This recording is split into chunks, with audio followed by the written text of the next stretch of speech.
And it's time for our Women's Game of the Week preview here in the Missouri Valley Conference. It'll be Thursday on ESPN Plus. Laura and I will have the telecast down in Springfield, Missouri, Great Southern Bank Arena, as the top two of the top teams in the Missouri Valley Conference go mano a mano. Tanya Warren's Northern Iowa Panthers, of course, heading into the game tied for the top spot in the Valley. On the heels, Coach Beth Cunningham's Lady Bears of Missouri State against 6 Central Time on ESPN Plus, and both coaches kind enough to join us to preview the matchup coming up on Thursday night from the Ozarks. Tanya, I'm going to start with you. I don't know if you remember this.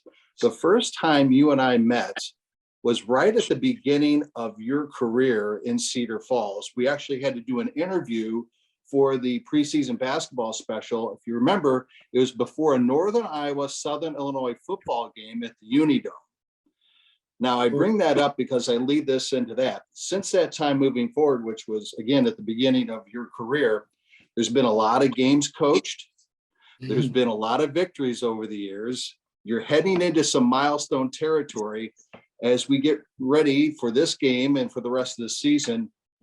Do you look at those milestones? I know you're a person that always worries about your team and winning games, but have you kind of reflected even on some of the milestones that you're hitting in Valley history? You know, to be honest, I haven't. I didn't even realize it until somebody brought it up. Actually, David brought it up at one of our staff meetings on, I believe it was Monday. I really honestly don't pay any attention to that, but I do want to say this. God has allowed the game to be very good to me, both personally and professionally. And I have been surrounded by some really, really amazing people, both coaches, players, past, present. It takes a village.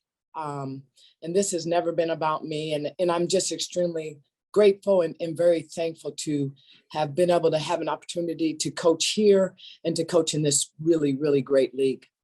Well, I mentioned this during your game, impressive victory earlier this year. In fact, New Year's Day against Illinois State. It's a Hall of Fame career. And you think about Hall of Fame coaches, well, your counterpart, while she's new kid on the block in the Missouri Valley Conference, Beth Cunningham, of course, has success not only as a head coach, but of course, coach, you played and coached with one of the all-time greats in our game's history. In fact, a little birdie told me that Coach McGraw paid you a visit while you guys were up in Valparaiso this year. She did. I think our kids were so tight they couldn't play. You know, it was, I hate to say, you know, we, being from, you know, going to Notre Dame, playing there, and then going back and coaching there, you know, Valpo is only about 45 minutes, an hour away. And so I talked to her long before the season ever started. And she said, I've got the Toledo game or the Valpo game circled on my schedule. And both of those, I was like, oh, great, you know, and, you know, Valpo is a place I don't have a lot of great memories. I think my best memory is Coach McGraw showing up and getting time to spend with her. But as a player and a coach, we've always just had really tough games there for whatever reason. I mean, years that we went and, you know, won a national championship, played in the Final Four, like we were just trying to sneak out of town with a W. And so heading into that game, she told me she was coming, and I didn't tell anybody else, but she told me she was going to be at the game. And, you know, again, thoughts coming across my mind, like, don't come to that game, coach, you know, and anyway, so she ended up, she's always early. She showed up early. We were going to spend some time before the game, and she showed up early to the hotel as always. And we were still in the team room. We had finished film and we were finishing pregame meal. And she said, you know, I'll just meet you upstairs, grab a cup of tea until you guys are done. And I said, well, come on down if you want to. And so she came down and she walked in the room and everybody's jaw just dropped. And you know, I think it was a great opportunity for them. Obviously, I've spent a ton of years with her as a player, as a coach. She's been a great friend, her and her husband, Matt, and, you know, has obviously greatly impacted my life. But just to have the opportunity for our kids just to hear a little bit from her, you know, she sat down at, you know, table and was just talking with kids as we were finishing breakfast. And then, you know, I just asked her, you know, just if there are a few things that she could share. And, you know, somebody put on social media that she did a pep talk. By no way did she do a pep talk, like, and our team show up like that. So, but no, I just wanted her just to share some wisdom, Just some thoughts. I mean, she's obviously greatly impacted women's basketball across the board. Everything she's done has always been first class. She's really big into just developing leaders, developing young women. And so it was an opportunity just for them to ask some questions, and for her just to kind of give them a little bit of feedback of things that are really important over the years. And, it's it was just a great opportunity for her. And then she obviously came to the game, and, she said, "I know how you are." And she's like, "Probably the best advice I could give you is to not even watch the film, flush it and move on." And she said, "But I know I would do the same thing. I would watch the film." So anyways, but it was a good opportunity for us to all catch up with her, and, thankful for the relationship that I've had with her over the years. What a great experience for your kids to be able to experience that. Coach Warren, I'm going to go back and kind of follow on Scott's heels. Been around the league a long time, and when you and I talked last time, you came up to me and you said, "Boy, is this as good as the league has been since you've been around?" And we both agreed. So kind of give me your thoughts on how you've seen the league evolve and how tough it is this year. Well, the league is as good as it's ever been in my 16 years from top to bottom. When we first came in the league, there were a couple gimmies. I mean, you could just mark on your calendar, unless you absolutely no-showed, that those were probably going to be W's. In no way can you do that. You have to be prepared.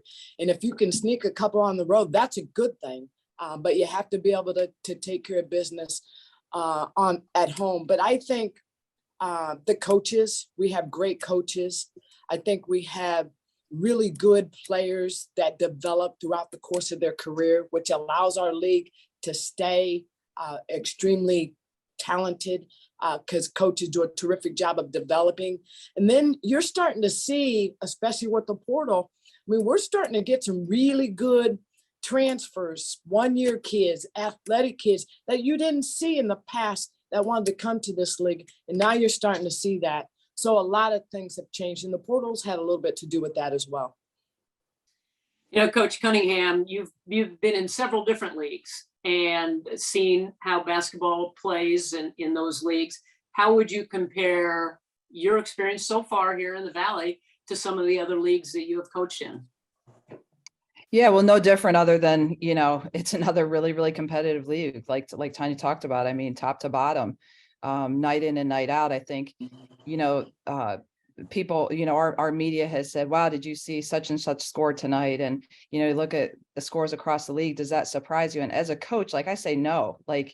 It doesn't surprise me. It might surprise fans. It might surprise the media or people that think that, you can just chalk up a win with certain teams and things like that. And that is not the case. And so that's consistent with everywhere I've been. Even when I was at Notre Dame, we dominated the ACC when we first got in that league. But I'll tell you what, people have no idea how hard that was. Like, the record looks like we dominated, but every game came down to about a 4-minute stretch that determined the outcome of that game. And we were just fortunate that we ended up having some really good kids, and we were able to get a lot of wins and win a lot of conference championships. But it's no different than you look at this league, that oftentimes these games, it comes down to, there's a 4-minute stretch in there that's the differential in the game. And, as a coach, it's exciting. As a player, it's exciting. But at the same time, like, as a coach, you just know and understand, like, you have to be at your best every game. And we play a 20-game schedule, and in order to compete at the top of the league and win this league, you have to be really consistent. You can't be a team that's up and down. You've got to have great consistency night in and night out, in a league that's really good, and certainly has proven that anybody can win any night. Well, there is no give me's in this game coming up on Thursday, ladies. We appreciate the time. It's going to be a great one. Northern Iowa visiting Springfield to take on the Lady Bears of Missouri State. Again, our coverage will get underway at 6 Central Time on ESPN Plus.